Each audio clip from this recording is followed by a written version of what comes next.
Hello everyone. आज हम पढ़ेंगे क्लास 12th का चैप्टर नंबर 10 ह्यूमन सेटलमेंट्स। ये जो चैप्टर है ये आपकी फर्स्ट बुक में भी दिया हुआ है। Fundamentals of the human geography के अंदर आपका 10 चैप्टर है और जो आपकी सेकेंड बुक है उसके अंदर भी आपका ये चैप्टर जो सेम टॉपिक रिपीटेड है, जो कि आपको ह्यूमन सेटलमेंट के नेम से ही 4th चैप्टर के अंदर दिया हुआ है। दोनों के जो बेसिकली कंसेप्ट है, जो बेसिक कंसेप्ट है, वो दोनों का सेम है, कोई डिफरेंस नहीं है। बट जो हम फर्स्ट बुक के अंदर पढ़ रहे हैं वो आपके एग्जाम्पल्स, आपके वर्ल्ड के एग्जाम्पल्स होंगे। जो भी आप जिस भी पॉइंट को एक्सप्लेन करेंगे उसके जो एग्जाम्पल्स होंगे वो हमारे वर्ल्ड के होंगे। और जो आप सेकेंड बुक में से आप पढ़ेंगे उसके जो एग्जाम्पल्स हैं वो इंडिया से होंगे। तो इस चैप्टर के अंदर हम लोग पढ़ने वाले हैं ह्यूमन सेटलमेंट्स के बारे में। ह्यूमन सेटलमेंट्स क्या होता है, जैसे कि नेम से ही पता चल रहा है, human means we people, we human beings, और सेटलमेंट्स मीन्स कि वो कहाँ पर रहते हैं, किस तरीके से अपना रेजिडेंशियल एरिया या अपना ऑक्यूपेशनल एरिया या अपनी सराउंडिंग्स को वो किस तरीके से डेवलप करते हैं। तो इस चैप्टर के अंदर हमें ह्यूमंस के सेटलमेंट के बारे में पढ़ना है कि ह्यूमंस ने अपना सेटलमेंट जो है वो किस तरीके से किया। मैं थोड़ा सा बैक में जाके हिस्ट्री की बात करती हूँ। तो हिस्ट्री में क्या होता था, पुराने टाइम में जो हमारे अर्ली ह्यूमंस हुआ करते थे, बेसिकली उनका जो वर्क होता था, दे वर हंटर्स एंड गैदरर्स। ठीक है, बाकी एक्टिविटीज, उन्हें इकोनॉमिक एक्टिविटीज आती नहीं थी, एग्रीकल्चर आती नहीं थी। तो वो क्या करते थे कि वो वहां जाकर रहना शुरू कर देते थे जहां पर उन्हें एनिमल्स जो है बहुत ज्यादा मिलते थे, अवेलेबिलिटी होती थी रिवर की। तो यानी उन्हें वाटर भी वहां पे अवेलेबल हो जाता था, एनिमल्स भी वहां पे अवेलेबल हो जाते थे ताकि वो उसको हंट कर सके। फॉरेस्ट एरिया के अंदर मैक्सिमम वो रहा करते थे ताकि उन्हें वो फ्रूट्स, जो भी उनकी खाने पीने की चीजें हैं, वो इजिली वहां पे गैदर कर पाए और अपनी नीड्स को पूरा कर पाए। तो इस तरीके से वो लोग उनका जो सेटलमेंट एरिया होता था जहां वो रहा करते थे, वो इसी तरह के एरियाज होते थे। जैसे कि फॉरेस्ट एरिया है जहां वाटर की अवेलेबिलिटी भी होती थी, एनिमल्स भी मिल जाया करते थे जिसे वो हंट करके, किल करके बाद में उसे खा सकते थे। ठीक है, और इसके साथ साथ वहां पे ट्रीज, फ्रूट्स के ट्रीज और जो डिफरेंट प्लांट्स हैं जिसे वो खाया करते थे, वो वहां पे अवेलेबल होता था। तो ये तो थी पुराने टाइम की बात की पुराने टाइम में अर्ली ह्यूमंस जो थे वो किस तरीके से सेटलमेंट करते थे। आज हम लोग ह्यूमन बींग्स जो है सेटलमेंट किन तरीके से करते हैं, या जब भी हम अपना रेजिडेंशियल एरिया या सेटलमेंट एरिया डेवलप करने की कोशिश करते हैं तो हम किन चीजों को सबसे ज्यादा ध्यान में रखते हैं। तो यहाँ मैं आपको वही पॉइंट सबसे पहले हम डिस्कस करेंगे कि ऐसे कौन से पॉइंट्स माइंड के अंदर होते हैं जब ह्यूमन बींग्स अपना सेटलमेंट एरिया या रेजिडेंशियल एरिया या जहां वो रहते हैं, लिविंग एरिया जो है वो डेवलप करते हैं। तो उसके लिए वो कौन से पॉइंट्स जो है अपने माइंड में रखते हैं। तो these are the factors related to the location of the settlements. ठीक है, तो सबसे पहले मैं आपके पास ज्योग्राफिकल फैक्टर्स ले रही हूँ, जिसे हम लोग फिजिकल फैक्टर्स भी कहते हैं। ज्योग्राफिकल फैक्टर, सबसे पहले ह्यूमन जब सेटलमेंट देखता है या अपना सेटलमेंट करता है तो वो रिलीफ फीचर का ध्यान रखता है। Relief means type of land या सरफेस ऑफ द लैंड कैसा है, वो प्लेन है, माउंटेनियस है, या प्लेट्यू रीजन है, या वहां पे डीप ट्रेंचेस है, या क्या, मतलब किस तरीके का ज्योग्राफिकल एरिया है, वो इस तरह की बातों का जो है वो ध्यान रखता है। तो सबसे पहला पॉइंट होगा हमारा रिलीफ या फिर टाइप ऑफ लैंड कि डेजर्ट। अब जैसे हम लोग देखते हैं कि डेजर्ट एरिया के अंदर जो है ह्यूमंस जो है बहुत कम मिलते हैं। माउंटेनियस रीजन के अंदर चले जाएं तो वहां भी हमें ह्यूमंस कम मिलेंगे। बट अगर हम प्लेन रीजन्स के अंदर जाते हैं तो वहां हम इजीली नोटिफाई करते हैं कि वहां पर ह्यूमन बींग्स जो है सबसे ज्यादा रह रहे हैं। क्यों? क्योंकि प्लेन एरियाज के अंदर उनके जो हाउसेज होते हैं वो इजीली बन पाते हैं। ठीक है, एग्रीकल्चर उनके लिए पॉसिबल हो पाती है वहां पर। तो वहां पर जो रेजिडेंशियल एरिया है वो इजीली सेटअप हो पाता है, इतने डिफिकल्ट टेरेन नहीं हुआ करता वहां पर। तो इसीलिए वहां हमें पॉपुलेशन जो है वो ज्यादा देखने को मिलती है। और सेटलमेंट एरिया जो है वो कंजेस्टेड भी आपको प्लेन एरियाज के अंदर ही मिलेगा as comparatively to the desert region और द माउंटेनियस रीजन। ठीक है, नेक्स्ट पॉइंट हम देखते हैं क्वालिटी ऑफ सॉइल या फिर फर्टिलिटी ऑफ द सॉइल। अगर सॉइल की क्वालिटी बहुत अच्छी है, ठीक है, फर्टिलिटी बहुत अच्छी है, तो क्या होगा, वहां पे ह्यूमन सेटलमेंट्स ज्यादा होगा, ज्यादा घर बने होंगे, पास पास घर बने होंगे। इसके पीछे क्या रीजन है? क्योंकि अगर सॉइल फर्टाइल है, क्वालिटी बहुत अच्छी है सॉइल की, तो डेफिनेटली वहां पे एग्रीकल्चरल एक्टिविटी होगी। और एग्रीकल्चरल एक्टिविटी तो किसी भी कंट्री में चले जाए मस्ट है, बहुत इंपॉर्टेंट है, क्योंकि फूड प्रोडक्शन एक्टिविटी जो है वो एग्रीकल्चर से ही एसोसिएटेड है, राइट। तो इसीलिए क्या होता है कि जहाँ पे सॉइल की क्वालिटी बहुत अच्छी है, फर्टिलिटी बहुत अच्छी है, तो वहां पर ह्यूमंस जो है, ह्यूमन सेटलमेंट जो है वो ज्यादा होता है। हम आगे भी डिस्कस करेंगे कॉम्पैक्ट और डिस्पर्स्ड सेटलमेंट के बारे में। एक्चुअली कॉम्पैक्ट जो है वो बिल्कुल पास पास जिसमें घर बने होते हैं, कंजेस्टेड हाउसेज होते हैं, मल्टी स्टोरी बिल्डिंग्स होती है, यानी कि जहां पर पॉपुलेशन डेंसिटी ज्यादा होती है, कम एरिया लेकिन रहने वाले लोग ज्यादा। तो क्या होगा कि जहां पे सॉइल की क्वालिटी बहुत अच्छी है, जहां की सॉइल की फर्टिलिटी बहुत अच्छी है, वहां पे हमें पॉपुलेशन या ह्यूमन सेटलमेंट जो है कॉम्पैक्ट टाइप का देखने को मिल जाएगा। नेक्स्ट आते हैं हम लोग availability of water. Availability of water का मतलब है कि जहां पर, क्योंकि ह्यूमंस की ये बेसिक नीड है वाटर, ठीक है, चाहे एग्रीकल्चरल एक्टिविटी, चाहे इरिगेशन करना हो, चाहे इंडस्ट्रियल पर्पस के लिए यूज करना हो, क्या चाहे अपनी खुद की जरूरत को पूरा करने के लिए हमें वाटर का यूज करना हो, तो water is the essential part of our life. तो जहां पे वाटर की अवेलेबिलिटी होगी, चाहे वो रिवर्स की फॉर्म में आ रही है, चाहे वो स्ट्रीम्स की फॉर्म में आ रही है, पॉन्ड्स में है, लेक्स में है, बट अगर अच्छा यूज करने लायक वाटर है तो वहां पर ह्यूमन सेटलमेंट्स जो है वो ज्यादा होगा। तो अवेलेबिलिटी ऑफ वाटर देखकर भी ह्यूमन सेटलमेंट जो है वो होता है। अगला पॉइंट हम लोग देखते हैं availability of building material. Houses को कंस्ट्रक्ट करना है तो need building material for us, जैसे कि हमें लकड़ी चाहिए, कुछ मिनरल्स की हमें जरूरत पड़ जाती है, ठीक है। तो जहां कहीं भी आपके पास मिनरल बिल्डिंग मटेरियल जो है वो अवेलेबल होता है, वहां पर हमें ह्यूमन सेटलमेंट जो है वो ज्यादा मिलेगा, वहां पे हम compact type of settlement notice करेंगे। नेक्स्ट है आपके पास क्लाइमेटिक कंडीशन। या क्लाइमेटिक कंडीशन को डिस्कस करने से पहले मैं अवेलेबिलिटी ऑफ रिसोर्सेज डिस्कस कर लेती हूँ। रिसोर्सेज इन द सेंस कि फॉरेस्ट रिसोर्स अवेलेबल है, या मिनरल रिसोर्स अवेलेबल है, या एग्रीकल्चर ज्यादा है, वाटर रिसोर्स, मतलब ऐसे एरियाज जहां पर हमें नेचुरल रिसोर्सेज सबसे ज्यादा मिलते हैं, उन एरियाज के अंदर ह्यूमन सेटलमेंट जो है वो कॉम्पैक्ट टाइप का देखने को मिलता है, या ह्यूमन सेटलमेंट सबसे ज्यादा होता है, ठीक है। अब हम बात करते हैं क्लाइमेटिक कंडीशंस पे। अब क्लाइमेटिक कंडीशन में मैंने 2 पॉइंट्स लिए, टेम्परेचर और रेनफॉल। क्या होता है कि जब ह्यूमन सेटलमेंट होता है तो वो डिफिकल्ट और हार्श क्लाइमेटिक कंडीशन में ह्यूमन सेटलमेंट बहुत कम होगा। जैसे कि अगर एक्सट्रीम हॉट टेम्परेचर है तो वहां पे ह्यूमन पॉपुलेशन नहीं के बराबर होगी या बहुत कम होगी। एक्सट्रीम कोल्ड कंडीशंस हैं, अगेन ह्यूमन पॉपुलेशन जो है वहां पर कम होगी। जैसे हम इंडिया में लद्दाख का एग्जांपल ले सकते हैं। लद्दाख वो रीजन है जहां पे विंटर्स के अंदर रहना सबसे ज्यादा मुश्किल है। जैसलमेर डेजर्ट हम लोग देख सकते हैं, वहां पे एक्सट्रीम हॉट क्लाइमेटिक कंडीशंस है, तो वहां पर ह्यूमन सेटलमेंट जो है बहुत कम होगा, क्योंकि यहाँ पे क्लाइमेटिक कंडीशंस जो है वो एक्सट्रीम सिचुएशन में, जहां पे आपको मॉडरेट मिलेगा, ना तो बहुत ज्यादा और ना ही बहुत कम। तो जहां मॉडरेट सिचुएशन होगी, टेम्परेट सिचुएशन होगी, वहां पर ह्यूमन पॉपुलेशन आपको ज्यादा मिलेगी, ठीक है। वहां पर जो सेटलमेंट है, ह्यूमन सेटलमेंट, वो ज्यादा होगा, ठीक है। तो क्लाइमेटिक कंडीशन में आप टेम्परेचर और रेनफॉल का एग्जांपल, जैसे मैंने भी टेम्परेचर डिस्कस किया, extremely high temperature, extreme cold condition, वैसे ही हम लोग रेनफॉल का भी देख सकते हैं। जहां जरूरत से ज्यादा बारिश होती है वहां पे भी ह्यूमन सेटलमेंट कम मिलेगा, जहां बारिश आती ही नहीं है वहां भी कम टेम्परेचर होगा, और जहां पर मॉडरेट रेनफॉल है, जितनी रिक्वायर्ड रेनफॉल है उतना ही हो रहा है, तो वहां पे आपको ह्यूमन सेटलमेंट जो है वो कॉम्पैक्ट मिल जाएगा, वहां पे ज्यादा मिलेंगे लोग आपको रहने वाले। तो टेम्परेचर और रेनफॉल भी एक ऐसा फैक्टर है जो कि ह्यूमन सेटलमेंट को इफेक्ट करता है। अब इन ज्योग्राफिकल फैक्टर्स के बाद हम लोग बढ़ते हैं सोशल फैक्टर्स के अंदर। सोशल मीन्स हमारी society, group of persons, those who are living together, तो उनके साथ क्या किस तरीके का सेटलमेंट होगा। सबसे पहले हम लोग देखते हैं एथनिक ग्रुप्स। एथनिक ग्रुप का मतलब है कि जो एक जैसे कल्चर, एक जैसा ट्रेडिशन, एक जैसा रिलीजन, एक जैसे लोग जो होते हैं वो किस तरीके से साथ में रहते हैं। जैसे एक जैसे एथनिक कॉम्पोजिशन के लोग हैं तो वो एक साथ रहेंगे कहीं किसी पर्टिकुलर एरिया में, ज्योग्राफिकल फीचर्स का ध्यान भी साथ के साथ रखेंगे। तो ethnic group is also a factor for the human settlement. Cultural, एक जैसा कल्चर, वैसे तो ये इसी का ही पार्ट है कल्चर।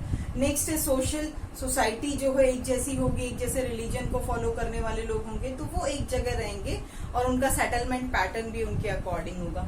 आगे बढ़ते हैं हम लोग इकोनॉमिक ह्यूमन सेटलमेंट की तरफ। इकोनॉमिक सेटलमेंट, या फिर हम ये देखते हैं जो एरियाज इकोनॉमिकली बहुत डेवलप्ड होते हैं, जहां पर हमें हर तरह की फैसिलिटीज अवेलेबल है, डेवलप्ड एरियाज हैं, जो हमें सुविधाएं चाहिए, चाहे वो एजुकेशन की हो, चाहे वो हेल्थ की हो, या हमें इंफ्रास्ट्रक्चर की हो, रोड, कम्युनिकेशन, जिस भी तरह की फैसिलिटीज हमें चाहिए आज के टाइम में, जहां ये आपको मिल रही है इजीली, वहां पर तो आपको ये पॉपुलेशन ज्यादा मिलेगी, ठीक है। और जहां पर ये फैसिलिटीज अवेलेबल नहीं है या आगे आने वाले टाइम में अवेलेबल होंगी, तो उन एरियाज को धीरे धीरे डेवलप होने में टाइम लगेगा। जैसे हम लोग इंडिया के एग्जांपल ले लेते हैं, मेट्रोपॉलिटन सिटीज हैं, तो मेट्रोपॉलिटन सिटीज है वो डेवलप्ड है, अच्छा इंफ्रास्ट्रक्चर है, वहां पे फैसिलिटीज हैं, आपको एजुकेशन अच्छी मिल रही है, हेल्थ अच्छी मिल रही है, अच्छे स्कूल हैं, अच्छे हॉस्पिटल्स हैं, ठीक है, रोड अच्छा है, ट्रांसपोर्ट नेटवर्क बहुत अच्छा है, कम्युनिकेशन बहुत स्ट्रांग है। तो ऐसी जगह पर आपको जो मेट्रोपॉलिटन सिटीज होते हैं वहां पे आपको पॉपुलेशन ज्यादा मिल जाती है, कम एरिया के अंदर ज्यादा लोग रह रहे हैं, तो उनका जो सेटलमेंट पैटर्न है, उनका जो हाउसिंग पैटर्न होगा वो भी उसी के अकॉर्डिंग होगा, क्योंकि एरिया तो उनके पास है थोड़ा, रहने वाले लोग हैं ज्यादा, तो वो क्या करेंगे, मल्टी स्टोरी बिल्डिंग्स बनाएंगे, क्योंकि एरिया उनके पास थोड़ा है और रहने वाले लोग ज्यादा है, तो उनका हाउसिंग पैटर्न जो होगा, सेटलमेंट पैटर्न होगा, that is different from the other cities. अब अदर सिटीज में आप चले जाइए जहां पे फैसिलिटीज नहीं है, वहां पे सिंगल स्टोरी या डबल स्टोरी हाउसेज होंगे, ठीक है, लेकिन जहां पे बड़े बड़े शहर हैं, रहने वाले लोग बहुत ज्यादा है, वहां आपको मल्टी स्टोरी कॉम्प्लेक्सेस मिल जाएंगे। तो इस तरीके से जो एरिया ज्यादा डेवलप्ड है, रहने वाले लोग वहां ज्यादा है, तो वहां पर आपको ह्यूमन सेटलमेंट का जो पैटर्न है, that you will feel difference there. Next है availability of the facilities, job opportunities, जहां लोगों को ज्यादा मिलेगी वहां पे ह्यूमन पॉपुलेशन ज्यादा होगी और हाउसिंग पैटर्न भी उनका वैसे ही होगा। एजुकेशन फैसिलिटी ये इंक्लूड किया हुआ फैसिलिटीज के अंदर ही, या फिर डेवलपमेंट के अंदर भी इंक्लूड कर सकते हैं।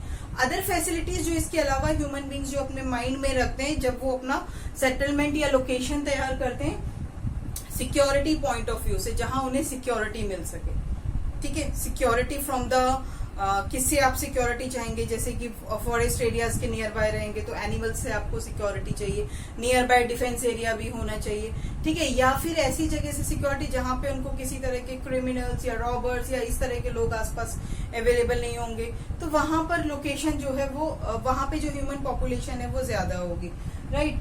कुछ पॉलिटिकल स्टेबिलिटी भी डिपेंड करता है ह्यूमन सेटलमेंट के ऊपर। अगर हमारी गवर्नमेंट अच्छी है, पॉलिटिकल सिस्टम अच्छा है, तो डेफिनेटली ह्यूमन सेटलमेंट का जो पैटर्न है वो काफी अच्छा होगा। If it is not stable, तो लोग भी है वो जगह छोड़ छोड़ के चले जाएंगे, तो वो भी हमारे हाउसिंग पैटर्न पे या ह्यूमन सेटलमेंट पैटर्न के ऊपर इफेक्ट डालेगा। तो in this way these are the factors which are affecting the location and the settlements, human settlements, right? I think ये आपको टॉपिक समझ में आ गया होगा। अब हमारा अगला टॉपिक है टाइप्स ऑफ सेटलमेंट, कि सेटलमेंट जो है वो कितने टाइप्स का होता है। तो सबसे पहले मैं इसको क्लासीफाई कर रही हूँ, मैंने इसके लिए कुछ बेसिस तैयार किए कि किस बेसिस पे मैं इसको क्लासीफाई कर रही हूँ। सबसे पहला है on the basis of development. Development के अकॉर्डिंग जो टाउन्स हैं, जो डेवलपमेंट के अकॉर्डिंग जो ह्यूमन सेटलमेंट कैसा होता है, ठीक है। इसमें मैंने 3 क्लासिफिकेशन किया है। सबसे पहला क्लासिफिकेशन है rural settlement, another one is town settlements या टाउन्स कह सकते हैं हम इसको, और तीसरा है हमारा अर्बन सेटलमेंट। रूरल जिसको हम लोग कहते हैं गांव। अब गांव के अंदर हाउसिंग का सेटलमेंट या घर जो है वो किस तरीके के होंगे। सबसे पहला इसमें क्या क्वेश्चंस क्या बन सकता है, या तो आपको इंडिविजुअली किसी के ऊपर शॉर्ट नोट आ सकता है, या फिर ऐसा हो सकता है कि आप डिफरेंस बताइए कि what is the difference between rural settlement और द अर्बन सेटलमेंट। और इसके साथ तो आप इसमें डिफरेंस भी बता सकते हैं, आप इस पे शॉर्ट नोट भी आ सकता है। सबसे पहले हम अगर रूरल टाउन प्लानिंग के बारे में बात करते हैं या रूरल सेटलमेंट की बात करते हैं, तो सबसे पहले हम पॉइंट रखेंगे कि इनका हाउसिंग पैटर्न क्या होगा, घर जो है वो किस तरीके के होंगे। तो सबसे पहले अगर बात करें घर की, तो जो रूरल एरियाज के जो हाउस होते हैं उनका जो साइज होता है comparatively to the urban areas, उनका हाउसिंग का जो साइज है वो होता है बड़ा।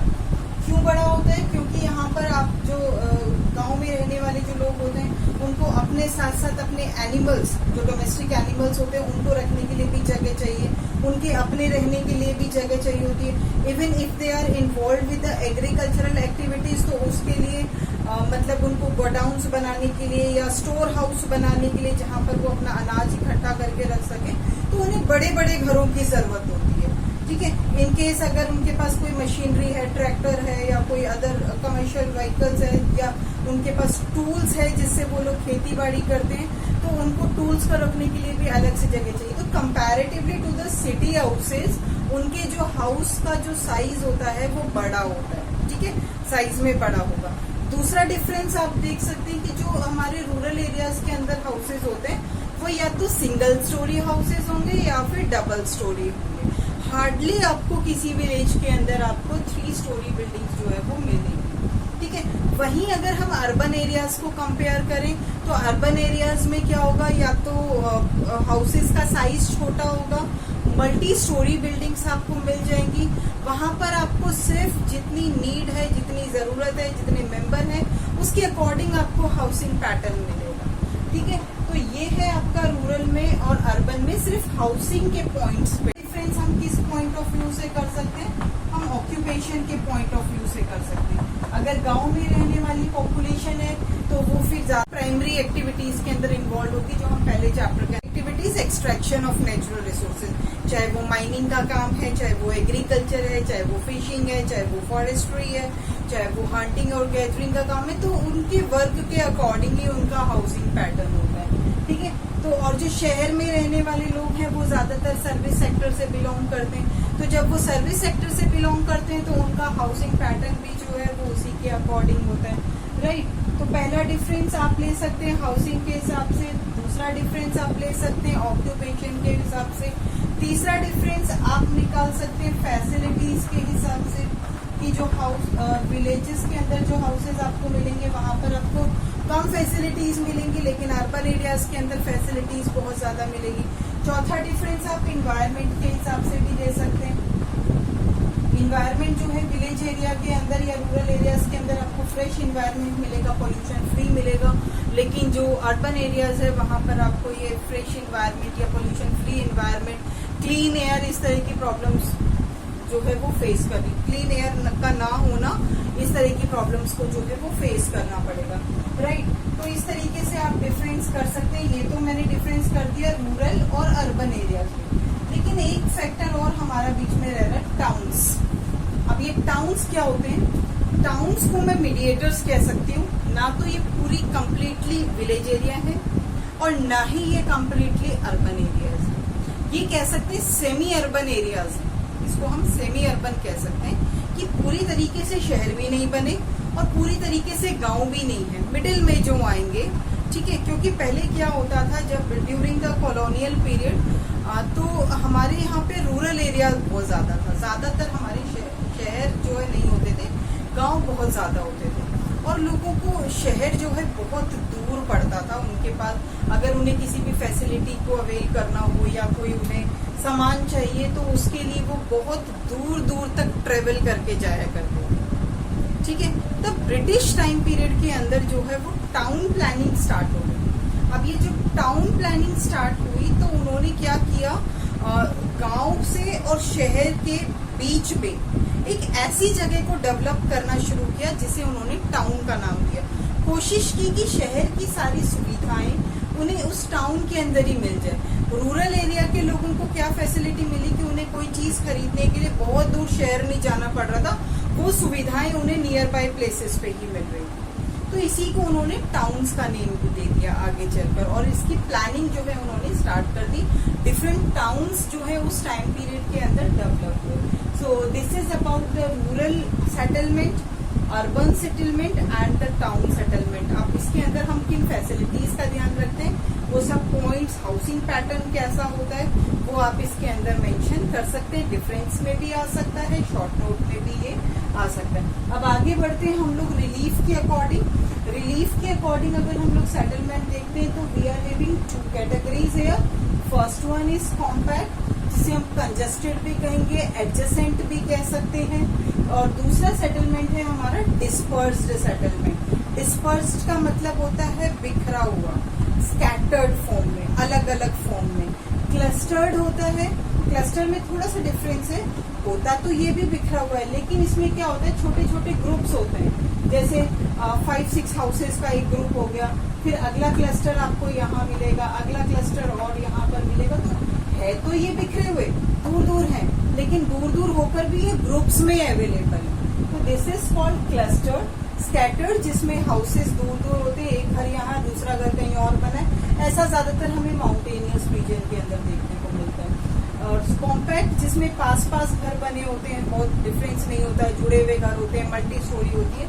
तो ऐसे घर बनाने के पीछे हमारा जो फैक्टर रिस्पॉन्सिबल है वो है रिलीफ। अब रिलीफ कैसे रिस्पॉन्सिबल है, मान लीजिए माउंटेनियस रीजन है, तो अब माउंटेनियस रीजन के अंदर हाउसेस बनाना है हमें, तो वो तो क्लस्टर्ड फॉर्म में बनेगा या फिर स्कैटर्ड फॉर्म में बनेगा, क्योंकि इतना एरिया तो होता नहीं है। जहां आपको थोड़ी बहुत जगह मिल पाती वहां पे एक घर बना दिया, थोड़ा सा दूर गए वहां पे दूसरा घर बना दिया।